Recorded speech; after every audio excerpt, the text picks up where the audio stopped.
பள்ளி இல்லாதவங்க அந்த காலத்துல கம்பு அறுத்தாங்கன்னு வச்சுங்க. ஆமா. அத வறுத்து மாவு அரைச்சின்னு வருவாங்க. ஆமா.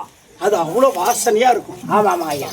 அப்ப அந்த பள்ளியில அதை என்ன பண்ணுவாங்க, அந்த மாவை வாரி அப்புக்கு கொட்டி அப்படி கொட்டும் போது அப்புனாங்கன்னா பாதி மாவு வெளியே வரும். அதே மாதிரிதான் மனிதனுக்கு, நம்முடைய மனிதனுக்கு 9 ஓட்டை உண்டாகிய கோட்டை